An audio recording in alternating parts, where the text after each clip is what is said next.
معقول مفيش IELTS من غير passive voice؟ الإجابة لأن استخدامك للpassive voice بيخليك تستخدم variety of grammatical structure، وده بيعلي السكور بتاعك في الكرايتيريا بتاعة كامبريدج الخاصة بالgrammatical range and accuracy، وده كمان بيخليك تاخد سكور أعلى في الرايتنج وفي السبيكينج كمان. وعشان أبسط لكم فكرة الباسيف فويس هنبتدي الأول بجمل بسيطة جدا بس علشان تعرفوا شكل الفورم بتاع باسيف فويس، وبعد كده ناخد الجمل الخاصة بالآيلتس. شكل الباسيف فويس بيكون verb to be plus past participle، يعني الزمن اللي موجود في الجملة بتاعة الباسيف فويس بيبقى بالشكل ده verb to be ومعاه التصريف الثالث للفعل.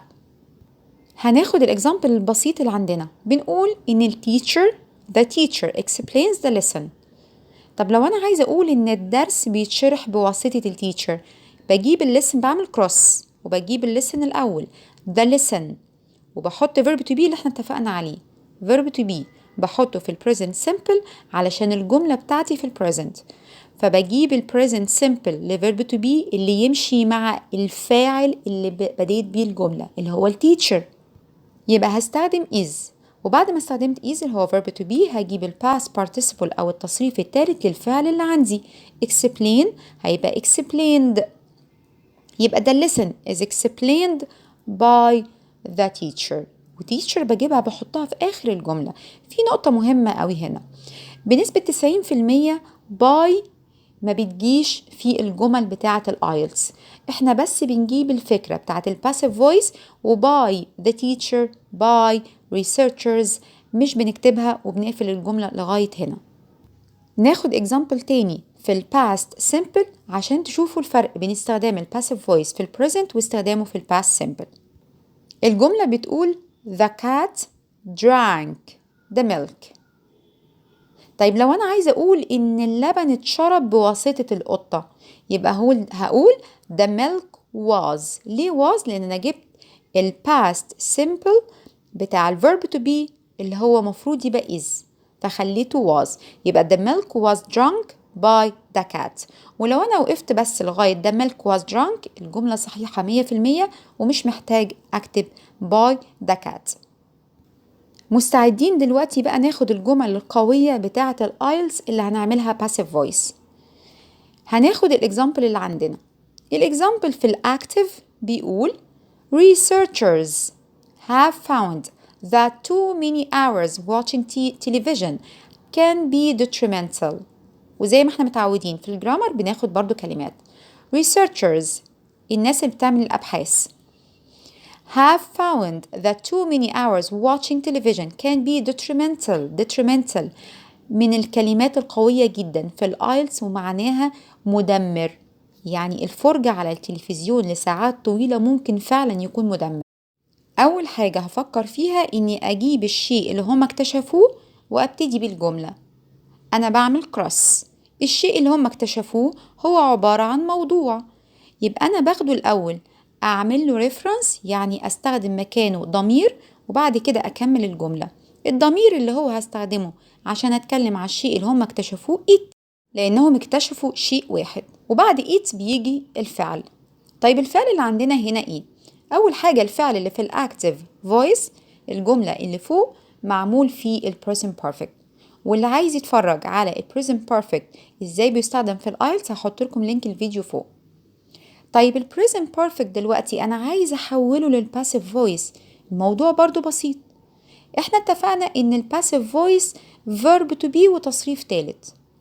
أول حاجة هعملها إني أجيب present perfect وأحطه زي ما هو، هجيب have found وأحطها جنب it، بس ثانية واحدة، هي it ما بتاخدش have، يبقى أغير have للفعل اللي بيمشي مع it يبقى has، يبقى هقول it has found.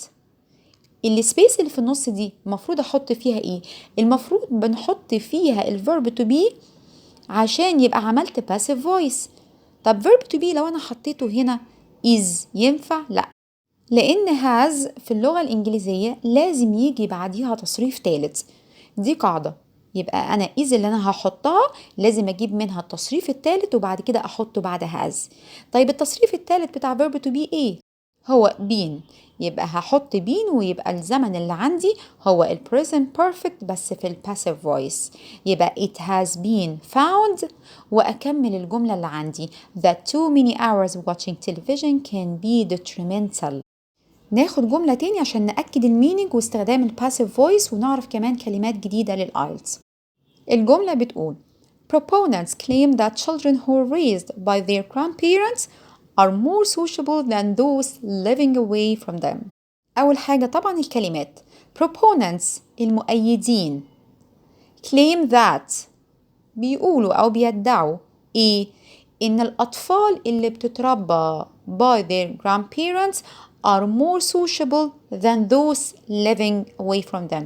هما اجتماعيين أكتر من الناس اللي بتتربى بعيد عن الجراندبيرنتس بتوعهم. فين الباسيف فويس في الجملة؟